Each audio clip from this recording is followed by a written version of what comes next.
As climate change worsens, the number of climate disasters will increase. The global north, which tends to be less affected by these disasters, has the resources to intervene when disasters take place. But should they have to, are richer nations obligated to help others? What if those nations need ongoing help from a persistent effects of climate change? Should the assistance of richer countries give be perpetual? Okay, so yeah, Dylan, please. So I would be in favor of aid to basically any country, unless any of those countries' leaders denied that in the early 1770s, many American slaveholders were scared that British common law would apply, and so supported the American Revolution. Except for those ones. But on this issue, I would say that I have actually always saw aid is for a lot of people. I think it's a way for them to feel better about themselves, that they took money, they threw it at an issue, and wow, that's amazing. And they don't see that day to day. A lot of aid programs don't work. A lot of them don't work. And I've always found that longer term investments made on a good basis of agreement is actually the stuff that's most successful. I think one of the reasons why Americans are so angry about the Belt and Road Initiative and stuff like that is because it's successful and it's working. Not only when it comes to the expansion of Chinese influence in the region, but that a lot of these agreements, African leaders actually view a little bit more positively than many Americans would like to think. Not all of them. When it comes to workers' rights and the use of local workers and stuff like that, there are problems. But I would say investments should be one of the major things we do, because I think people will be more welcome to the idea of investments and longer-term economic agreements for long-term growth, and treating people as kind of like equal participants and partners and deals would be more of a positive impact. There are situations where I support aid. I would say a great example would be at any time a country faces a natural disaster. The recent thing when it comes to vaccines and us needing to support India as it goes through some rough spouts with the vaccines.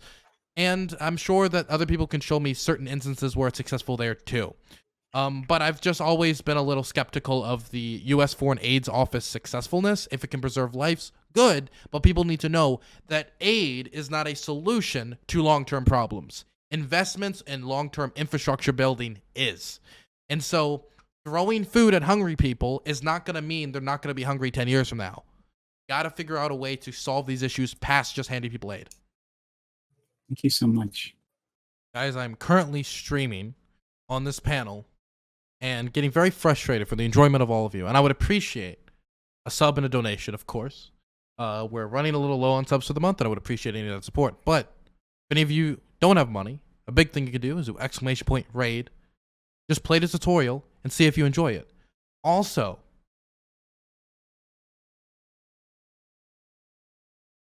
stop asking me about my face, okay? It's sunburned. I'm not flustered, okay? I'm not anime uwu right now, okay? I'm not anime uwu, okay?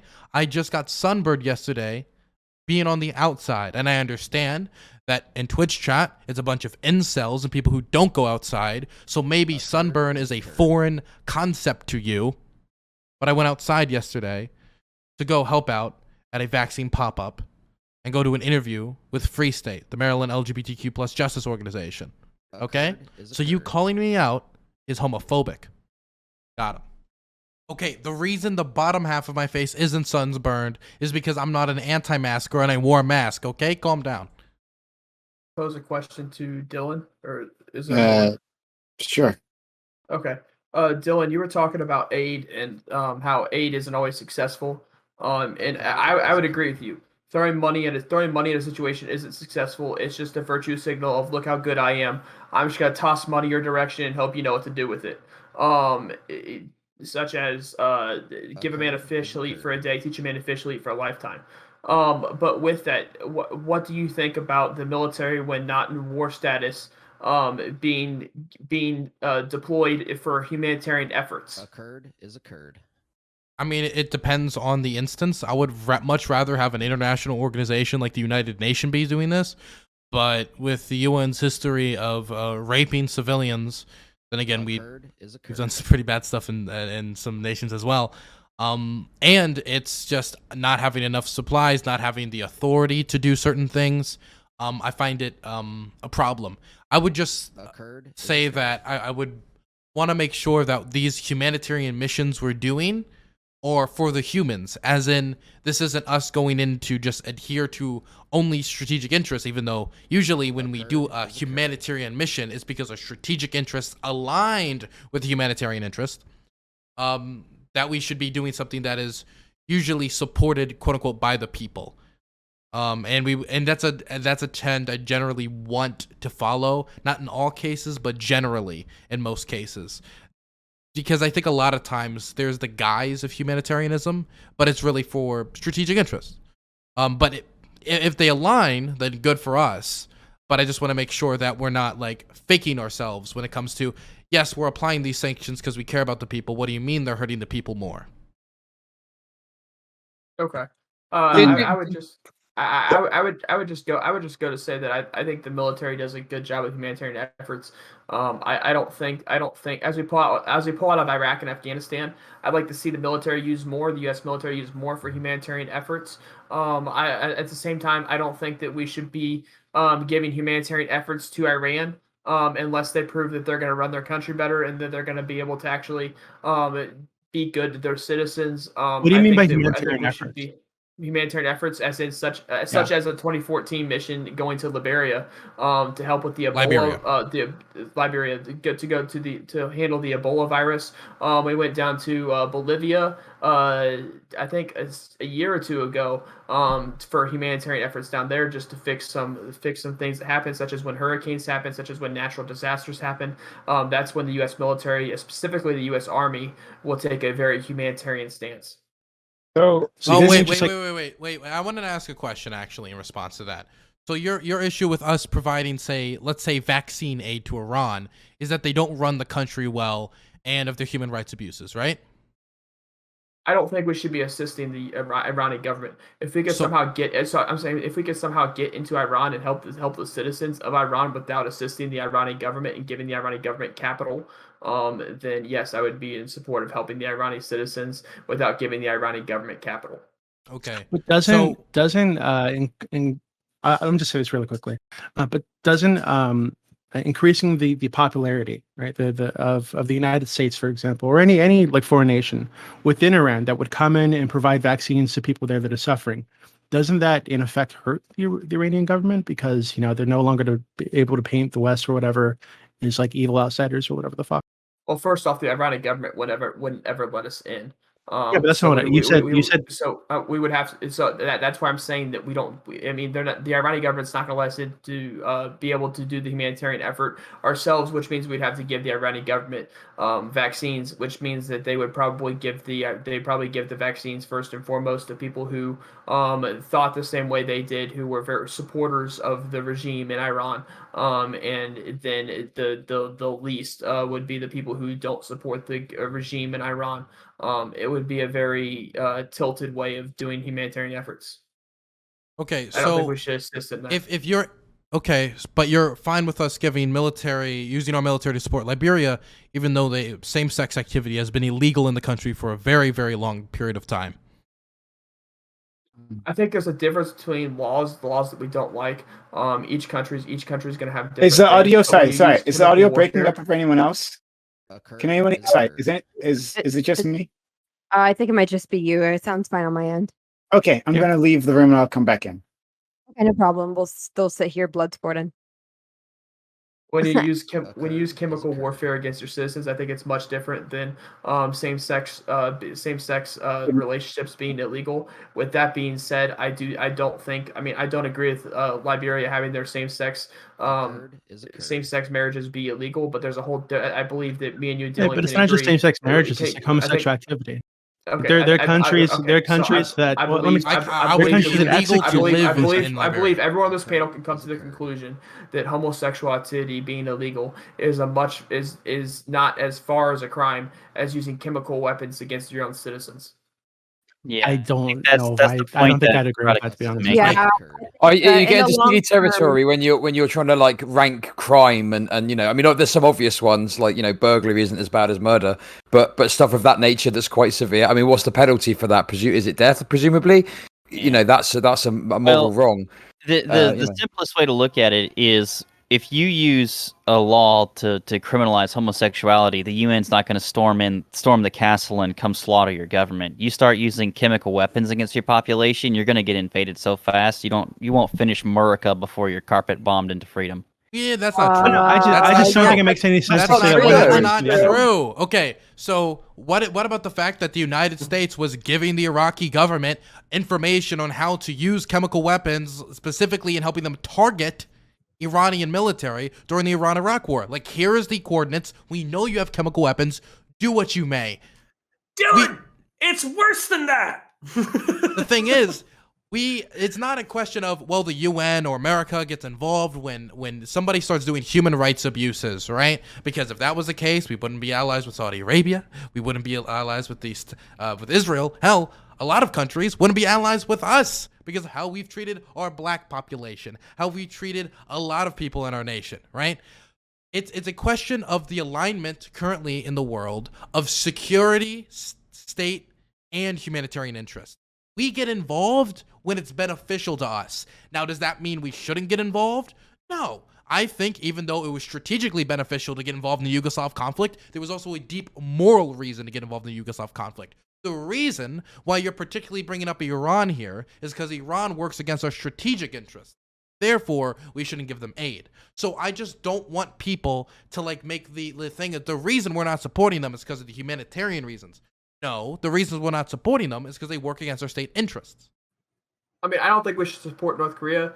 I don't think we should. Another country works against their state interests. Another country works against their state interests. Okay, but look at these countries. You have to tell me that these countries. You tell me these countries treat their citizens. No, I'm not saying that. But what's something that's similar between North Korea, China, and Iran? They all work against American interests. You want to know what the next one's going to be? Russia. What's going to be the one after that? Syria. What's going to be the one after that? Who knows? The thing is, China. China we again. already covered that. The countries you're naming are countries that work against our strategic interests. You didn't name Saudi Arabia. You didn't name, I don't know, the government of Turkey, Israel, even though that was kind of on the line. You didn't name Israel. There's a lot of countries, and while I'm not equivocating all these governments Israel's being the attacking its same. own citizens. Wait, hold on, but it seems like the issue you have isn't that much with. Fuck off! Get out of here! Let's not get into that, please. That's bad. Okay, but it seems like the issue you have isn't so much with the treatment of the citizens; it's with the particular governments and how their governments are interacting with the American government. Because there are plenty of governments on this planet that treat their citizens really badly, right? I mean, you brought up, Dylan brought up homosexuality being illegal in some of these countries. It's basically like the form of genocidal activity, right? Saying that just living as a homosexual in this country is dangerous for your life, right? That's very fucking bad, right? But you said you'd be okay with giving that country aid. What's right? the legal? What is? I mean, if you're just gonna put people to death for homosexuality, yes, I don't think we should. I don't think we should give them aid either, and we should instead go unless they're gonna let us in to give aid the way we choose. Like I said, China's not gonna let us in. North Korea's not gonna let us in. Iran's not gonna let us in. Whereas Liberia might.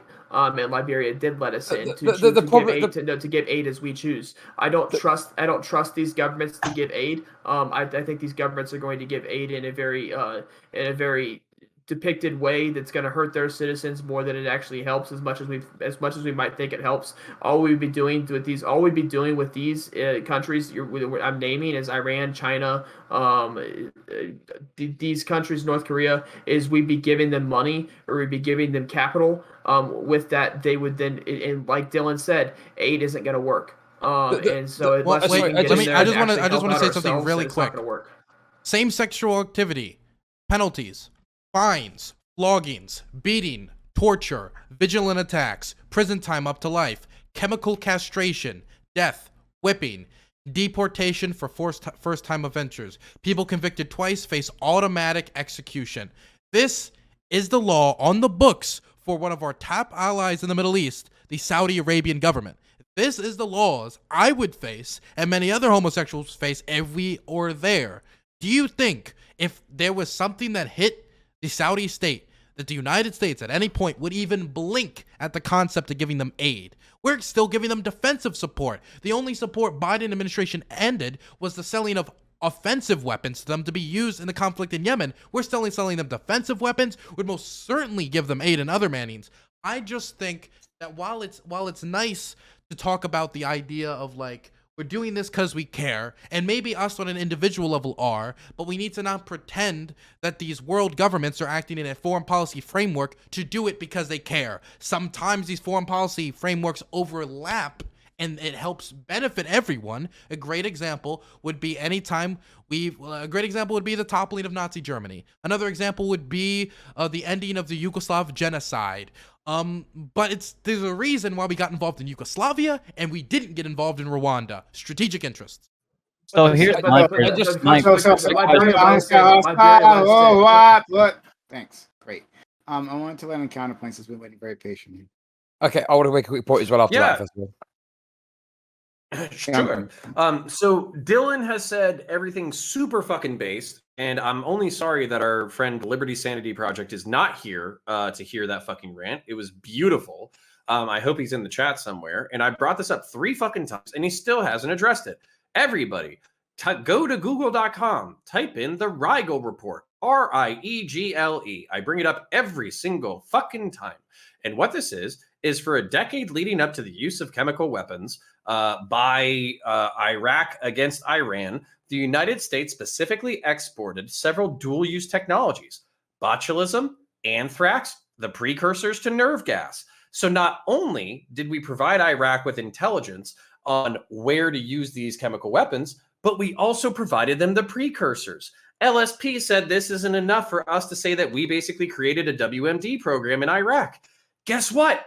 This is like somebody selling you fucking, what is it, like Coricidin, fucking Scissorp, fucking Skittles and tea, and then you saying that you don't have the intention to fucking make drugs, all right? Like, get the fuck out of here. We knew what we were doing, and the reason why we went to the Iraq war in the fucking first place is because we knew he had weapons of mass destruction. Because we sold them to him 2 decades prior. So we were cleaning up a moral mess that we had created 20 years prior. And basically, like, this is all I'm just trying to affirm Dylan's point before shutting the fuck up for a little bit. We might do nice things some of the time. Some people might be saved by our violence, but it will always be an American geopolitical interest. Always. Okay, Every single I fucking need to correct time. one thing. Based. France and the Soviet Union provided, I think, Iraq with the bulk of its chemical weapons. It was Germany. But guess who continued to approve? Okay. Guess who approved State Department licensing for us to continue to sell dual-use technologies to Iraq? Our State Department. And not just that. Yes. Here's what you might be thinking of. When we France. invaded Iraq, post-embargo, we will fight about this later. Post-embargo, we discovered a bunch of French weapons where the French were still selling to Iraq after we had done the embargo and sanctions.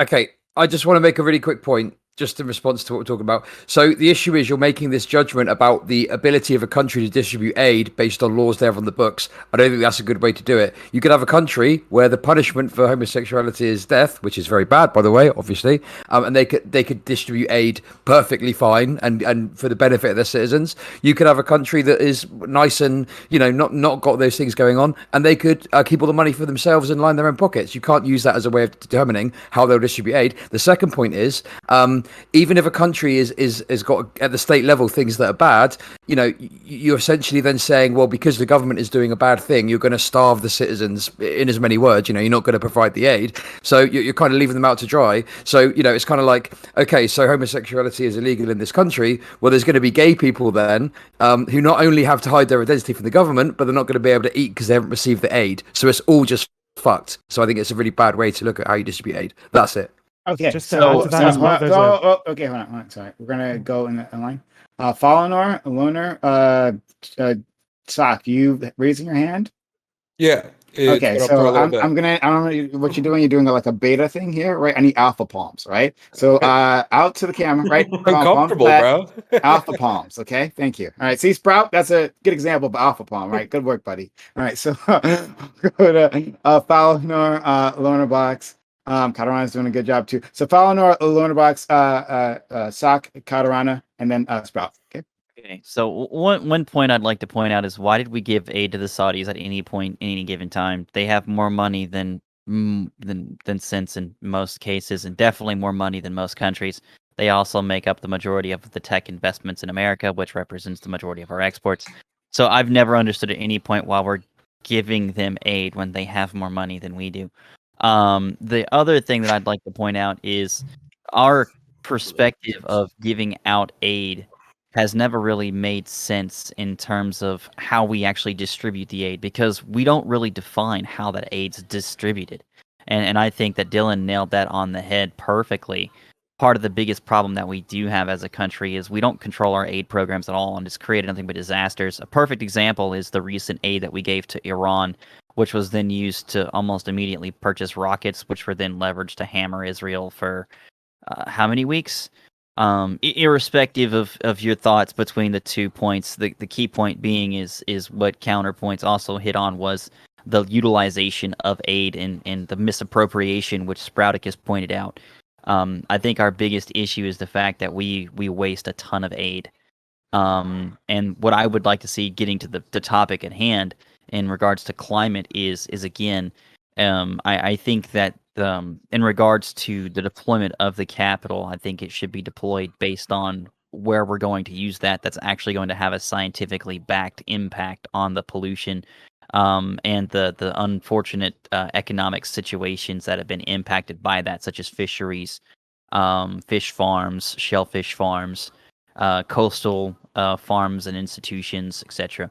I think that we should actually focus on those areas, both on investments as well as also in aid. And to do otherwise is just negligence. Fuck. Oh, sorry, Lorna. Excuse me, Lorna first. Yeah, just about that point about whether we should base giving humanitarian aid depending on the laws of a country. In the case of Liberia, there's a big problem there because Liberia does have laws against, say, sexual assault or human trafficking, but they don't enforce them. So, and then I'm just even looking at the executive summary on Liberia in particular. They also have laws against child labor that they struggle to enforce. There's a big problem with like arbitrary detentions and all that. So, yeah, I just don't think it's a very good metric. And Sprouts, because I don't know if I'm gonna change your mind, but I could maybe give you an optics suggestion. Like if you want to use humanitarian conditions as a proxy to reject aid to countries that don't align with America's strategical interests, you probably shouldn't start with like North Korea, then China, and then Iran. It's kind of transparent.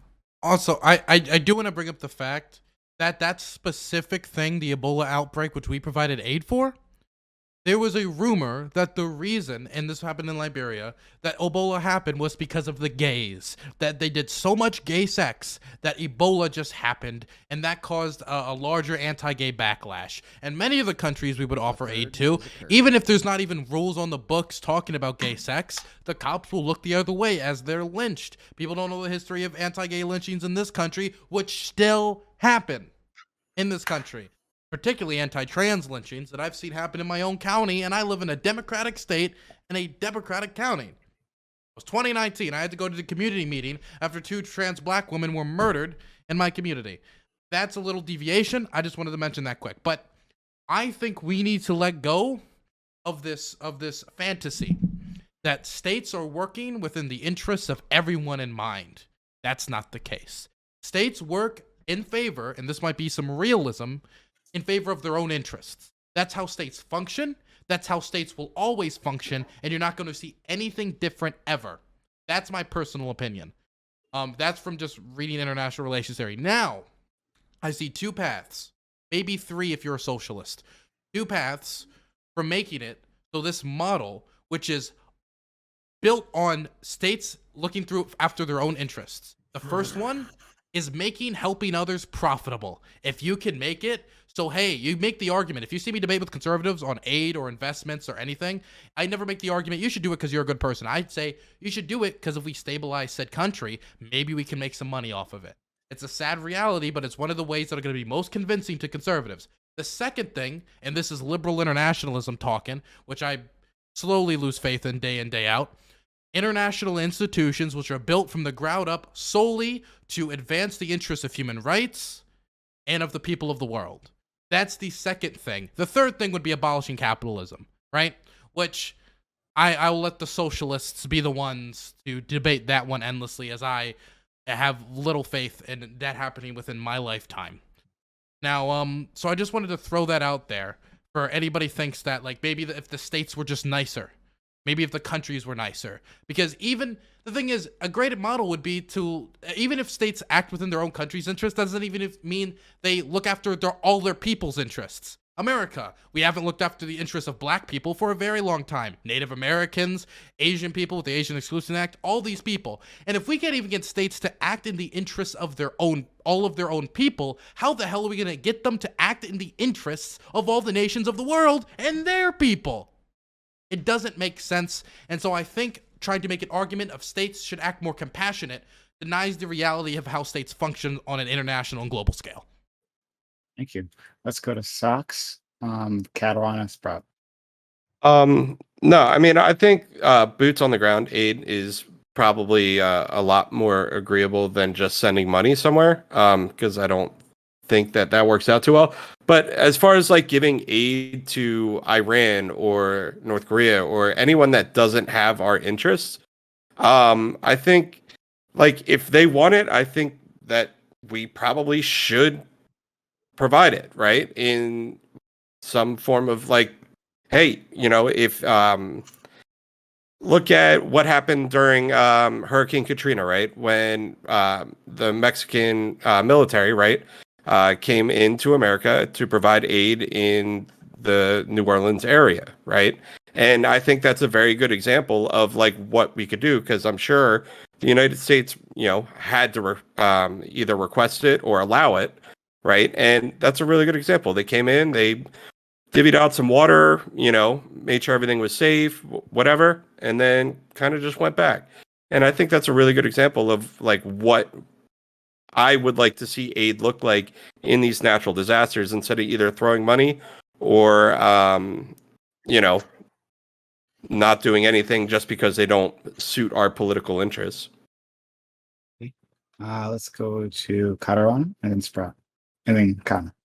Yeah, so I think the idea of going ahead and doing on the ground like aid is a lot better because as I've stated, I don't really think it makes very much sense for and of course I can't stop countries from doing it, but thinking more like in terms of their interests. I know it's stupid to say, but just once again, a lot of countries that have the circumstances that they have are just due to the fact that a lot of countries in the global north have essentially put them in that position.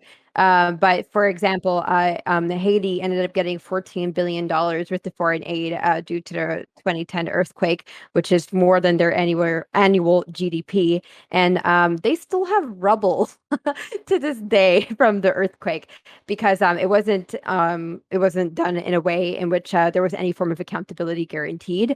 And I think that's a really important aspect of going ahead and executing foreign aid is actually following through and saying if you don't actually do what you were supposed to do with this, this turns into a loan rather than just aid, because the amount of people that went ahead and created infinity pools instead of actually cleaning up dead bodies off the street as a result of the 2010 earthquake is atrocious. And I really don't think a lot of countries that we've put in certain positions have the infrastructure to really keep themselves accountable. So thus, if we are executing foreign aid, we need to make sure we're doing that. Okay. Let's go to Sprout and Kana. I want to clarify what I was saying a little bit more. Is that these countries are welcome to receive our aid, if they on a stance of they allow us in to either administer or supervise the giving of the aid. I don't think we should just throw capital at these countries and just allow them to administer the aid. I think it'd be much more effective if we. I'm saying this because we're stepping out of Afghanistan. We're stepping out of Iraq. Our military is going to get paid either way. So let's use them towards a humanitarian effort Let's use them to help other countries. We go over there, we either administer or we supervise the administration of the aid. And I think that would do. I think you would see a lot more effectiveness out of the countries that get aid, and I think you see a better world for it. Not only that, but it would give it, and to bring a little bit to Dylan's point, it would provide strategy to the United States because it would give the citizens goodwill towards American soldiers. They would see the American soldiers out there helping their brothers, their sisters, their fathers, their mothers, and it would put a whole different light on the American soldier, and I think it would do a lot of good for the country or a lot of good for the world. Dylan, you have a direct response to that? Yeah. I first wanted to say the reason why I was so perturbed originally at what you were saying is because it seemed like all the nations you were mentioning that shouldn't get aid was specifically nations which the United States is at conflict with, right? And it was specifically Iran, China, North Korea, and am I missing one? Yeah, I said Iran, China, North Korea. I said another one. I forget exactly who it was. But I remember it another not one. being one that we're very friendly with. No, we right? weren't very friendly with We that weren't country. very friendly with them. And so what I read that as, and I read that the same way I said it. And I think this was an automatic thing that you did. And I think it further shows my point I was saying, that states act within their own interests.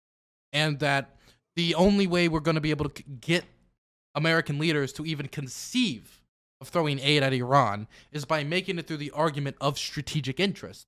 Because I believe the vast majority of framers in international relations right now are still realists. Realism has been around a lot longer than international liberalism or all these other foreign policy frameworks. We got a lot more Machiavellis than we have UN aid workers. And when it comes specifically to the nation of Iran, or any of these other nations that we're not friendly with, I am in full support of giving them aid and supporting the population through whether it would have been COVID or food scarcity and stuff like that. The problem is, for many American strategic planners, that's going to be counterance to what we are currently doing in pursuance of our sanctions. The sanctions are supposed to put a stranglehold on the economy. And so when Iranians look around, they say, we don't have a lot of food. We don't have a decent this or that or this. And our sanctions somewhat contribute to that on the international stage. And it's supposed to, in large part, probably inspire the people to overthrow. This also has to do a lot with nukes and a lot of other things that are going on, but that's one of the reasons. So I could maybe see an argument, and I guess this is the one I would make it to, hey, well, this wouldn't make the Iranian government look good, because if they only accept it under the premises of American government gets to go in and hand out the aid, or the organizations we oversee do it, and it all comes with a good old American flag, then the Iranian government would, of course, never agree to it. So then the question, this is where humanitarian interests are supposed to intersect with foreign policy interests, and it just doesn't happen. And that's why we're not really going to give we're not going to give Iran aid. And Iran would never allow us to do it that manner, because it would make them look terrible and make us look great, and they care how the domestic audience views them. So let's go. Thank you. Let's go to Connor and then Dubia. Sorry, Dubia, I didn't see your hands up previously. Yeah, so weirdly enough, like we have to operate within the lens of lost sum game. We have to operate within the realm of like competing priorities. I don't think there's necessarily a problem with tying like humanitarian interests with strategic goals.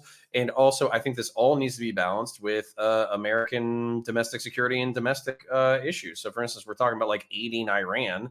I don't know, the second or third. I think they might be the country with the second most large, like, proven oil reserves. They're also like an authoritarian theocracy that basically meddles with our allies. Fuck them. They can figure it out. And when it comes to geopolitical aid or something like that, I think we can prioritize our allies. I think what Sprout said is just true. It's just fundamentally true. Post earthquakes and post tsunami. So the Nepalese earthquakes, the Haitian earthquakes, the tsunami that hit Thailand in the late aughts, I guess, early tens. The American military was at the forefront of humanitarian aid, doing pararescue operations, delivering food, all that kind of stuff. And while it wasn't perfect, we now have a better relationship with unfortunately the failed country of Nepal, and also we strengthened some of our relationships in the globe. So I don't have a problem with the tying of American interest. And on top of that, it's like, Jesus fucking Christ, guys. Like, we got I don't know. Like, if we contextualize this solely within the original prompt of like, what do we do with people who have been fucked over with global climate change, I'm completely okay with like this whole line of thinking. But if we're just talking about in general, how do we set up infrastructure abroad? I'm okay with that conversation as long as it's balanced with like, how do we set up a domestic infrastructure? We have collapsing domestic fucking infrastructure. God damn it. Yield. QB. Yeah, so I just wanted to ask, like, so we've talked about Liberia, Saudi Arabia, all these countries that have really oppressive laws to certain groups of people. Does it matter, right? When it comes to, because this isn't just foreign aid we're talking about. What we talked about at the beginning of this was trying to circumvent or prevent like a refugee crisis, right? Another refugee crisis because of climate change, right? So given that's the case, should we even care about that? Because, you know, if we get hung up on this sort of thing, right? Even with like Iran or something, right? But so if we get hung up on the geopolitical stuff and the strategic interests, we might end up just not helping these countries. And then 50 years from now, we're dealing with climate refugees showing up at a door. Right. So should we even care about this? Yeah, penny wise, dollar foolish, right? Yeah, I think that, Katarana, then Lona. Go ahead. yeah, if the whole idea is to go ahead and prevent refugee crises, then this is definitely a good investment to go ahead and stop that, because at the end of the day, I mean, I'm sure some people will turn them down, but if the country is entirely like beyond repair due to the country being underwater, like, what are we going to say? Like, go eat shit? Like, why not go ahead and help them with being able to build up the infrastructure now to go ahead and circumvent these things? Though we don't really think too much about the long-term things. We think about, like, there's an earthquake today, let's help with the earthquake today. Okay, we care about for a month and a half, let's move on to the next thing in the news cycle, which is unfortunate. But yeah, I think we definitely, no matter what the government is, we should be helping out, because if the whole idea is to stop a bunch of people from another country coming over, then this is the type of investment you need to make. Yeah, I mean, even if they have laws on the books that oppress people that we disagree with, whether it's like LGBTQ people or like apostates, right? In countries that are executed in some of these countries, Well, we should still help them. At the end of the day, what you're doing is helping the people of the country more than you are helping whoever's running the country, right? Like, who's the main beneficiary of not having a climate crisis? Whoever is running the country, they can go wherever the fuck they want if the country is underwater. What it's actually going ahead and helping is the citizens of the country, and they aren't the ones that are putting these laws on the books. So I think no matter what the country's government is, if the whole idea is to go ahead and stop an overflow of 50 million, 10 million people from flooding into all these different countries, then this is what you need to do, no matter what the government's doing. Okay, let's go. I mean, yeah, you could. I was just going to say, you could have a country that feasibly, you say, is completely committed to the eradication of America, but there's some climate crisis that occurs that's going to result in that country creating 20 million climate refugees that could come to America. Well, it's like, what do you do? Do you say, well, we're going to help them, or do you say, well, we'll accept the climate refugees when it happens? Do you know what I mean? It's a difficult thing. What? So. Actually, we have a great example for this. Thing is, I mean, northern states and East Coast states, which are Democrat states, are usually the ones that actually fork over money for states like southern states, which is the Republican Party, who are 100% dedicated to destruction of America. We give them aid all the time through federal funding and our tax dollars going to help their social programs. So I'm fine with that on the international stage. Let's go, Lona. Go ahead. I think there's, as well as just the thing about maybe even the premise of the question with aid, I don't think anyone here actually believes that aid is going to be the answer to climate change. Like, we've had this with other issues as well. Like, they've been saying that aid was going to fix poverty in Africa since like 1950.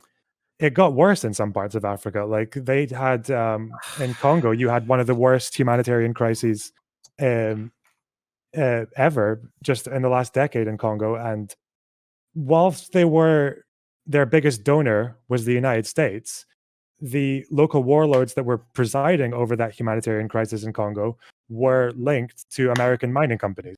So there definitely needs to be like a much broader question about this, because it's kind of like aid is a reaction to climate change, right? So wouldn't that raise the question of, like, say if America becomes the biggest donor for climate catastrophe, but then it's also one of the biggest carbon emitters, then you're kind of like just using your left hand to fix what you broke with your right hand. Okay. Sorry, can I interject, or is somebody on the list? No. Okay, I can interject. Yes, sorry, you can. Please go ahead. Okay, cool. All right, so number one, I don't know if y'all are aware of this. I was just made aware of this 2 days ago. There is now an electric Ford F-150. Okay, the writing is on the wall. There is now a Ford Mustang that's electric. All right. Basically, American car companies understand as 50% of carbon emissions are transportation. American car manufacturers understand that. They're already making moves. Within 30 years, transportation emissions are probably going to be significantly reduced. Lab-grown meat is on the horizon. I think they've already approved it or they're working through trials with the FDA. I think they were saying that they were hoping to have it on shelves by 2022. Lab-grown meat, if you don't know, the other 50% of global climate emissions is agriculture. So methane from cow farts is literally fucking killing us. With lab-grown meat, you can essentially eliminate 90% of carbon. It's cow greenhouse burps. gas emissions. It's burps. So, it's less farts. It's burps. Cow burps. Okay. Okay, fair enough. But the point being that we're working on the problem. We just don't know if we're going to get there fast enough. On top of that, I think Elon Musk talked about like 30 million for investment for like carbon capture technologies. We just don't know what the world is going to look like in 30 years. And so what we have, the term that I want y'all, I'm going to give you another homework on top of the Rigel report, is Maslow's hierarchy of needs. It's a psychological concept. It basically says that this is what people need when they need it, what they want when they want it, all that kind of stuff. And basically what it says is you have to build out fundamental basic human needs, security, then social, and then economic and egotistical fucking desires. Yeah, the reason why I bring this up, they teach this in every market. So the reason why I bring this up is because basically if we look at the Congo, where it was a insecure place that then suffered worse material conditions than they have within the past like 50 years, the problem is because these fundamental infrastructural things weren't built out. And this was Dylan Burns' original point that I'm just going to keep hammering. It is so much better to maybe misappropriate Maslow's hierarchy of needs in order to conceptualize how to build a society than it is just to give out aid or deal with refugees. We have to have broader thinking about these concepts. So to Dylan, back on that point, well, maybe not exactly that point, but Dylan, do you think that it is also rational for states to refuse aid, right? Like when, if I'm remembering the timeline correctly, when Venezuela refused aid from the U.S. Nope. So you think it's not if that it makes sense. Even if that aid may come with either strings attached or might be a way to like infiltrate the country or do anything. It does make sense. It makes sense from 2 points. Number one, when America is the nation applying sanctions and is a geopolitical foe of Venezuela, the last thing you want to do is make them look good or give anybody in Venezuela the idea that the reason why they have the little food that they do have is due to the American government, not the Venezuelan government. And that'd be a major reason for them to want to refuse aid. I mean, there is strategic reasons for wanting to refuse aid. Because aid for a lot of people is just PR. It's not actual, like, I am throwing this over there because I want to see this issue tackled. A lot of it is legitimately make me look good.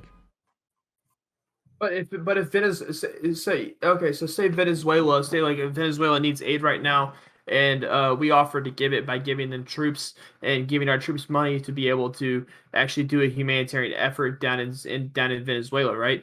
If Venezuela denies that aid, wouldn't it almost look worse that to their citizens that are starving that they denied the fact that they could get food? Let me put it this way. let's say Biden just said on TV, "Hello, Americans.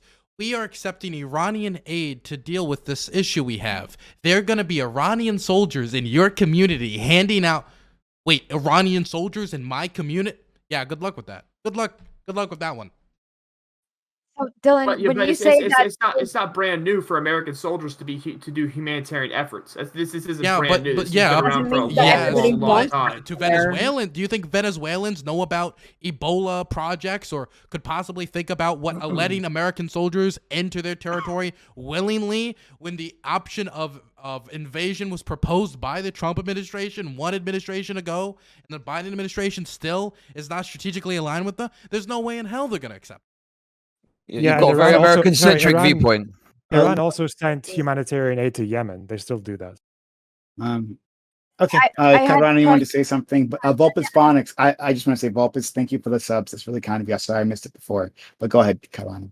Yeah, no, the question was like, Dylan, you're saying that there's reason for Venezuela to not take it, I'm but not is it saying good appropriate? reason. Yeah, so that's why I'm asking. Like, should they take it, or is it like what exactly? I mean, any aid Not if you they could, want to stay in power. any aid that they want to take, any aid that could be provided that could help people for the people is good. But for the government and the state's interests in preserving geopolitical like alliances and foes and stuff like that, that's different. A lot of times the state's interest does not align with the direct immediate interests of the people under that state. An example would be a foreign war. There might be many benefits for America invading X country and having troops there permanently, but those benefits, whether it be strategic or otherwise, might not be felt in the immediate term, and sometimes not even in the long term of during that war and conflict. Okay. All right. Thank you. Anyone else? No, we're good. I mean, I just wanted to add like one little caveat that like I know I'm being like a awful sensitive today, but when it comes to even if another country were to go ahead and help with administering the aid, I just feel like there needs to be a bit more of a strategic plan than, okay, the whites are going to come save you today, because there's been examples of like in the case of Haiti where the UN came in to help with the 2010 earthquake, and instead what ended up happening was a really large spread of cholera. It ended up killing about half the amount of people as the earthquake. So it actually ended up killing a whole bunch more people because the UN didn't make sure that there was proper that they were using the bathroom in proper places. It was getting into the water supply, and then a bunch of people ended up catching cholera, dying, going blind, etc., which even further exacerbated the whole issue of the 2010 earthquake. So I actually wanted to expand on that. This whole idea of accountability. You said that previously, for holding these countries accountable for how they administer aid, or if they're going to, like for instance with like Haiti, there's a lot of aid that was promised but just never arrived. It just once like the cameras went away, once the tension from the world seemed to dissipate, then it just disappeared. Right? Okay. So is that even a possibility? Like, is that just a pipe dream to ever hold like countries accountable? If you say you're going to get aid, or if when you're in that country, as Kataran was talking about, like if you're not operating properly, because like another thing that happened in Haiti was Oxfam, that whole Oxfam scandal. I'm not sure if you guys remember this. Oxfam was giving aid like it does usually, but if it was found out that workers there were asking from sex from like women, right? Like for aid, right? So if you want food, you want to be able to feed your family, sleep with me. This was a thing. It was just like a systematic thing that was happening there, right? It was a whole huge scandal. So one, like actually, is it ever possible to hold them accountable to actually give the aid that they promise? And then two, when aid is being given, and I'm sure Oxfam's the only one who did that, but like when aid is being given, if it's if corruption is happening, can we do something about that? Or is it that since they are in a position of power, being that they're the country giving and the other one is taking, but that's a complete impossibility. Go ahead, Counterpoints. Yeah, so this is really where I want lefties, especially internet lefties and Twitter lefties in particular, to kind of open up their eyes a little bit. Any social institution that's run by people is going to be as flawed as the people that run them. So I'm sure Oxfam did plenty of good shit, but obviously there was people who took advantage of desperate people, did some nefarious shit, and as a result, we're now talking about this scandal, and basically instead of helping people, we're hurting them. Same thing with if we were to try this with like law enforcement, aid in general, concerts. There are probably thousands, maybe tens of thousands of incredibly well-motivated people who want to help in a genuine way, and they're taken advantage of by criminals. So what I'm basically saying here is no, like I think there's a certain level of accountability that you can expect where we can demand more, but at the same time you have to also expect some level of corruption, nefarious manipulation, nepotism, bribery, scandal, all that kind of stuff, because people are imperfect and they're shitty. And when you hand them tons of money and power, they are going to get, they're basically going to say, I'm a rich, powerful person. Please play with my wiener or my clitoris. And that's what they're going to do. Doobie, did I skip you before? Like, you had your hand up. Did we get to you? I'm sorry. No, I had nothing else to add. I was just with people thought that we should be moralizing at these countries when really, at the end of the day here, what we're trying to prevent is a refugee crisis, right, with this primarily. So I don't know if it makes sense to moralize at them about their laws and how they oppress people. Do you all think that it's so what Doobie was talking about, like climate refugees, right?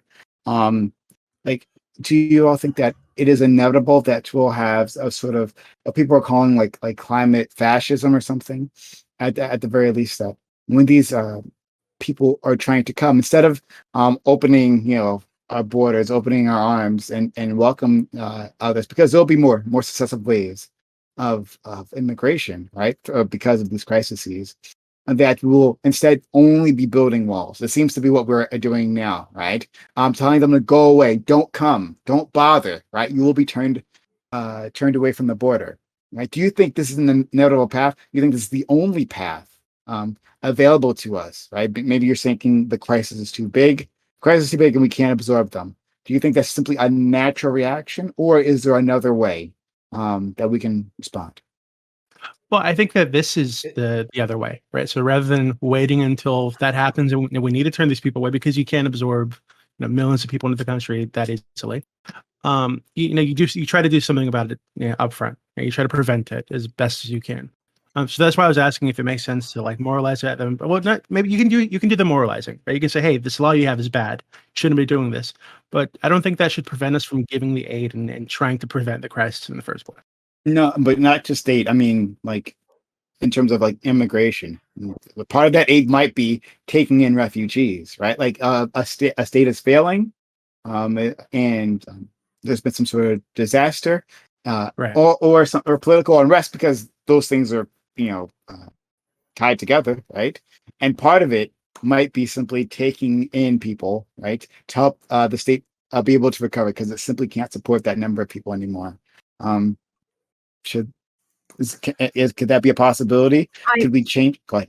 Well, we've already seen it go ahead and be done. I guess some of the question would have to be maybe we should go and see now, almost 10 years later, what was the effects of that? If at the end of the day, it wasn't really beyond people's just general xenophobia, which I don't really give two fucks about whether or not the people are like, oh, scary brown people. I want to know what are the actual effects. Was there anything that happened in Europe when there was that really huge absorption of a lot of different refugees due to all of the arrests in the Middle East? And if overall there were no negative outcomes, or at least the negative outcomes are very, very insignificant in comparison to everything else, considering the amount of people, then I think that should become more normalized, that we go ahead and absorb refugees, because that's just part of being a human. You're not going to be in power for that long. The whole consequence of the fucking mass immigration from the Middle East and North Africa was basically the right wing, like becoming almost like we're still seeing the momentum of the right wing popularizing from the mass immigration wave of the 2010s. And on top of that, I think the only reason why it's crested or troughed is because immigration has troughed. So if you say that our policy is going to be like, oh no, we'll just take everything, no problem, that's not going to last very long. I'll tell you that. I don't mean just literally taking every single person. It's not like any one country in Europe was the one that went ahead and absorbed everybody. It was a pretty well distributed throughout the whole region. And I think at the end of the day, if it is either have the rise of right wing parties or conservatives, or literally have millions of people eat shit and die, I think I'll go ahead and try combating conservatives over that any day. Let's go I think there's a Loner and Dylan. Fair enough. I think there's a slight confusion of correlation and causation with that immigration argument, because typically, there are exceptions, typically the parts of the world that have the most anti-migrant or anti-refugee sentiment are the parts that don't have any. The problem with Europe during the refugee crisis was not Lesbos or Sicily, it was Hungary, where they didn't fucking know what a refugee looked like. It was Poland. It was those weird towns in England where like everyone's white and everyone owns a horse. Like that's so. If assuming a climate refugee crisis is inevitable, the best way to curb xenophobia would be to fill Wyoming up with refugees, and then they'll realize that they're humans and they'll be all good.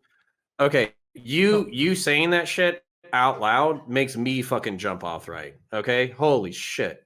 Well, maybe that's a you because problem. you are. I was being half serious, but yeah, that would be a you problem. I'm just according to research. All right, like extreme right sentiment. Problem. Extreme right sentiment is the strongest where there are less immigrants and refugees. Dylan, the thing according is, to research. I live in super white Central Florida. You know what? We shouldn't legalize gay marriage. You know why? Because it might It'll anger the right. It might anger the right, and we might get a backlash. This civil rights thing, like, that sounds all fine and dandy, but it might piss off the right.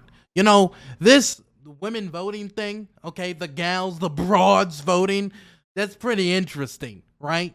But have you ever thought on how, I don't know who was big in the 1920s, the Jeffersonians, I don't fucking know, how they would react? The thing is, we can acknowledge that there's going to be a backlash, right? But us saying that we should do something, or it's a right policy to do, is particularly trying to set us up to counter that backlash. Like, if I went on TV and was like, hey guys, we should accept refugees are people, let me interview a bunch of refugees and show you how lovely human beings they are, I think is a lot more productive than standing up and saying like, well, we might help the Republicans if we let in a bunch of refugees. So that's the end of this conversation. Yes, let's make it into the conversation, please. Well, I don't know. I think that kind of like implying that everybody who had a problem with the way that the refugee crisis was handled in Europe were just like racist white people, and totally dismissing the disruption that this crisis had on the lives of just normal European people living in their towns, right? And then suddenly all these people are coming through the area. There's a lot of crime that did happen. You have people from totally different cultures suddenly in the same space and clashing, right? It's not just racism and just people being afraid of brown people. I think that's really silly. Now, again, that doesn't mean that it's okay, right? It doesn't mean it's okay to just say, to like throw all these people out or whatever. Personally, I don't give a fuck about them. I'd be okay with the United States keeping them out. But if you're a little more compassionate, I guess, to these people, yeah, that's fine. Right. But I think that that's why it makes sense to try to deal with it up front by helping these nations, prepare for climate change as best we can. And then but again, I just got to say again, just labeling all these people who had a problem with the refugee crisis as like racist and shit or saying that, it was the weirdo towns where it was all white people that had no refugees. So this was the only place people had a problem with refugees. That's really silly. Like that's just not reality. It's true though. Okay. It's like so it's the thing is, like the places with high refugee populations are not the ones that become the cave to the right. Anyone with any place with high population counts typically is not right. Typically, when you talk about the highest population per city block, right? It's typically not right. It's typically blue. That's just typicality. When you're more spread out, typically it's a more red area. When you're more compact, more people per city block, then per square mile. It doesn't matter what you want to say. Then it's typically blue. So your argument of when there's a high capacity of immigrants in a certain area, it's typically blue. Of course, when there's a high capacity of anybody, it's typically blue. That doesn't explain differences on a national level. That doesn't explain why Hungary is more racist than Germany. Okay, so first thing I want to say is, in 2018, Germany reported its lowest crime rate since 1992.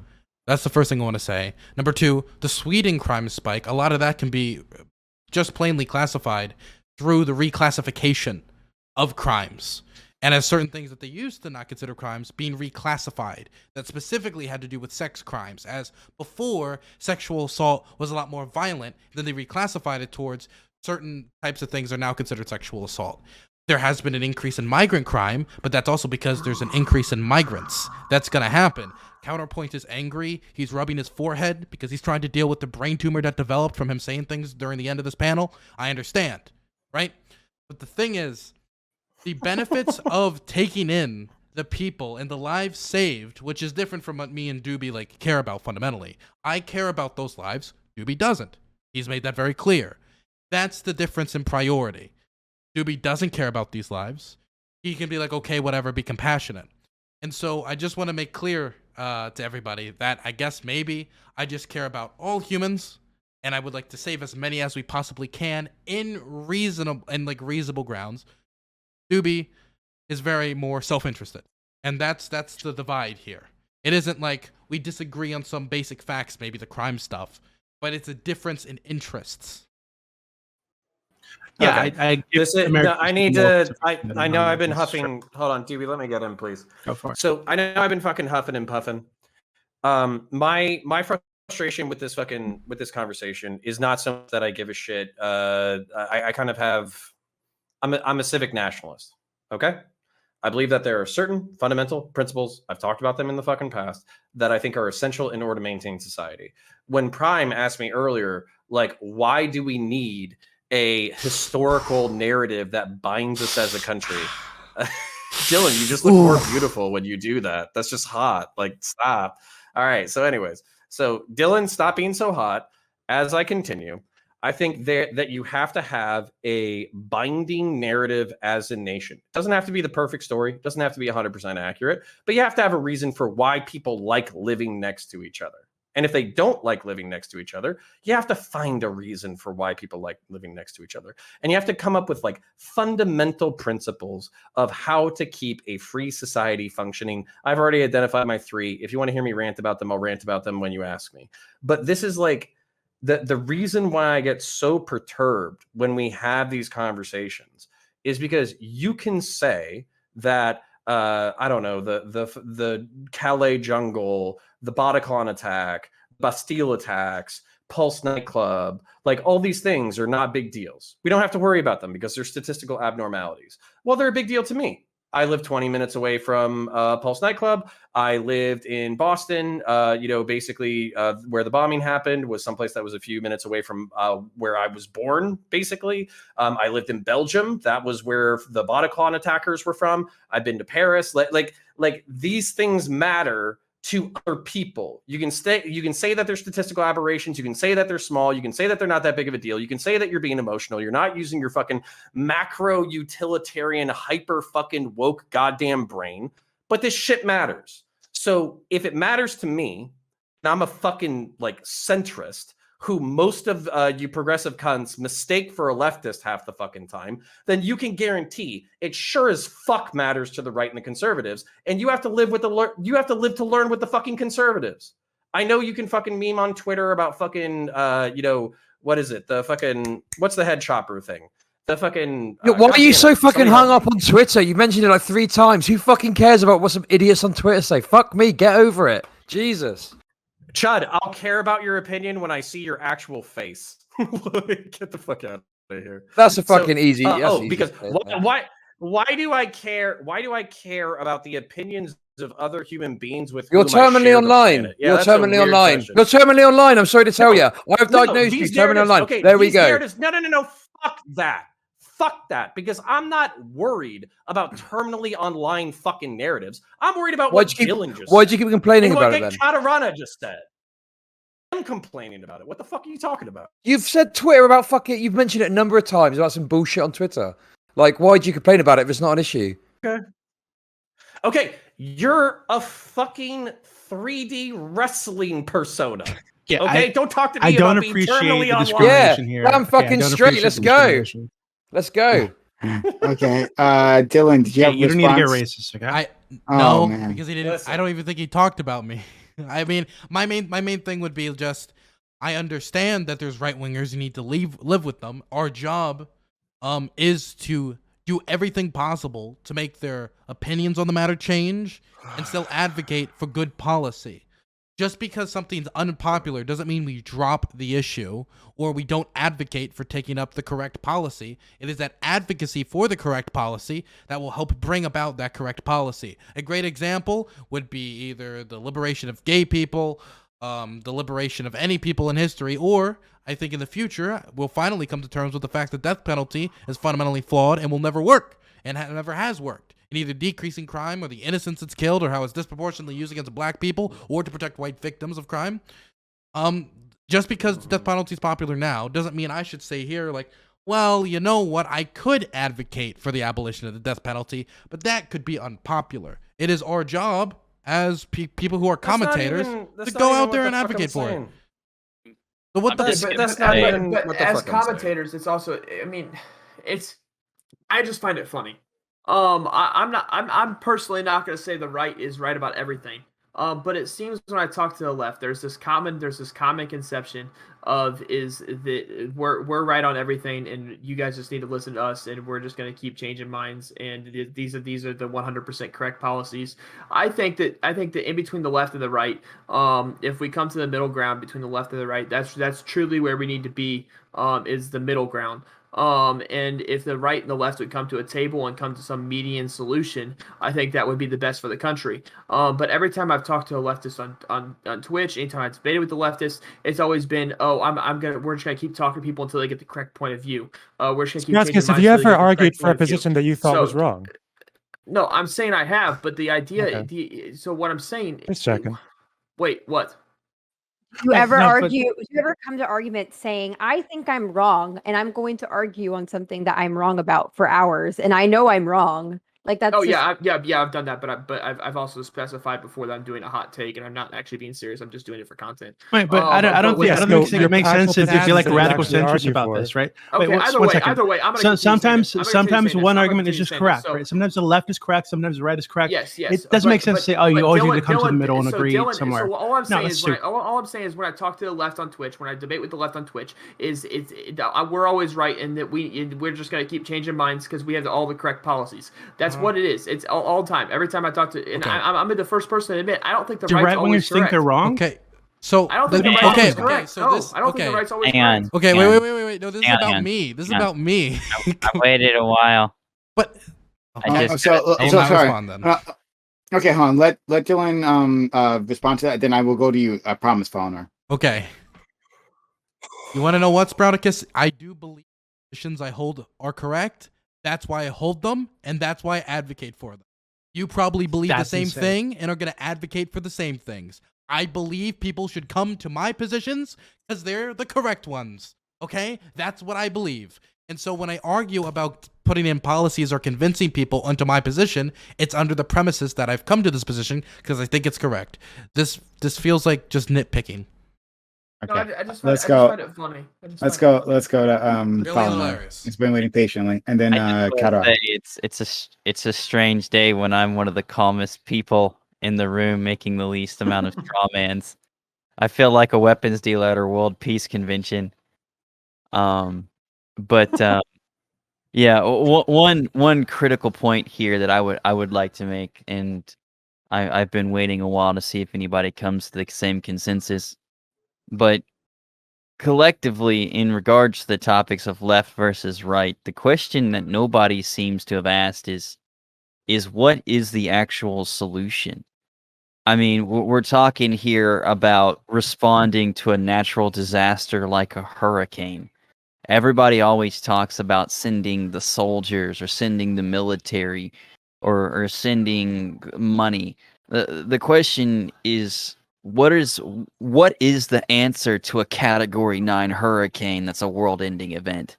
Like we're talking about superstorms that are coming that are reaching record-setting levels that are hitting buildings that were never designed to respond to these. There's a distinctive difference between sending aid to a situation where it's like, oh, well, you got hit with a category 4 instead of a category 3, so here's some money for cleanup, to, hey, you just got hit with a hurricane throwing off tornadoes that just flattened 6 fucking cities in a row. Like, that's not an aid situation. That's a send in a building crew with some caskets because we're rebuilding everything that once was civilization. Like, there's a distinctive different conversation here, and I think this is the bigger piece that nobody's talking about. Go ahead, cut on. Yeah, I mean, nobody here except for Dylan is really like a foreign policy expert. And like, as much as I could sit here and prescribe like what I think should be done, I don't work for the UN, so it's kind of moot. But outside of that, I don't know. Like it was kind of strange. I wanted to go back to Counterpoint's point because you were saying like I'm a bit like more worried about these things because it's what goes on near me. But I mean, in that, I would just kind of ask you to challenge your bias a bit because when, like, for example, I grew up like 20 minutes away from Parkland, but like, I don't get scared of like every white person on the street corner, like it's kind of, Maybe you should, Katarana. well, Maybe you I should. mean, for all you know, I'm actually like trembling on this panel. I'm just like, oh, so much mayo. I can't So many handle honkies. Yeah, I mean, but like honestly, like just the same way that like the amount of people that are immigrants going ahead and executing like terrorism is very much an anomaly. It's the same type of anomaly when it comes to who's going to go ahead and create a domestic terrorism. But like we don't really get that afraid of like whether or not we should let like scare like lonely white kids out into public, right? So like I guess maybe we should think a little bit more about like, yeah, people from all types of backgrounds can go ahead and have moments of radicalism, and like it doesn't matter what the background is. We could literally never let in another immigrant starting today, and you would still have a school shooting issue, which is a lot more prevalent than having actual religious terrorism within the country. So I guess just kind of challenge that a bit. Okay, listen. I already know I'm fucking sensitive about this goddamn issue. I fucking know it. All right, so I'm conceding that before I continue. All right. Here's the fucking thing. Multiple bad things existing all at the same time is not a reason to say that bad things don't exist. Maybe that's not what you're saying, so I'm not trying to straw man you. But so, for instance, you're talking about like disaffected, disappointed white kids who seem listless, and because they're listless, they take their anger out on their communities by slaughtering dozens of people. That's a fucking problem. Air problem doesn't mean it's not a problem. And we have solutions to that problem. And oftentimes I find myself at odds with liberals and progressives and leftists when I propose what I think are conservative solutions. Same thing with jihadist terrorism. We can talk about how 70% of jihadist terrorism, 80% of jihadist terrorism, 90% of jihadist terrorism is the material conditions in American foreign policy. Okay? Those are variables that we can control, and we should control them. Another 10% that I think is ideological. And just because you can control 90% of it through the changes in foreign policy doesn't mean you don't try to control the ideological. And this is where I get really frustrated with like laissez-faire, like liberalism or whatever, where it's just like, oh, you just believe whatever you want to believe, even if what you believe is nefarious and fucking shitty. No, we fucking call these people out. We name the ideologies, we break down the ideologies, we educate people on them, we talk about them publicly. And when other people are talking about publicly about nefarious ideologies that do fucked up shit, we don't play hide the fucking ball with 20 goddamn cups about what's going on. No, there's I fucking the part of the reason why we get into this problem every single time I have this conversation is because we agree on the material conditions portion. Okay, lefties want to solve the part of the world that's solvable, but there's still another component to it that nobody wants to address. And whenever I fucking bring it up, we play hide the ball. So I'll leave it there. Okay. So, Counterpoints. Can I try and build a small bridge to you on that topic? bridge building on a Twitch I'm panel. emotional. The fuck? I feel very bad. I feel very bad for turning you into a groiper earlier, so I'll try and reverse the deed. So when it came to they're what was the fucking question? With what you were talking about, yeah, that's the good one. Yeah, with what you were talking about with the refugee crisis in Europe, I would concede maybe 2 points where the EU like massively fucked up. One was that compared to the way they reacted to the global financial crash, they got every state together very quickly and amassed an insane amount of money within the space of a few days. When the refugee crisis happened, every country turned its own way and said, no, you guys, you do you, you do you. There was no coordinated effort to spread the influx or to make sure everyone was appropriately taken care of. So that's definitely one thing that, like one country getting 1 million refugees and another getting none, is probably like that kind of flow at the same time, in conjunction with a ravenous right-wing press, does not really help. And I do agree with what you said, that I think that, you know, when people from different cultures live in the same place, there should be such a thing as some broad degree of common values.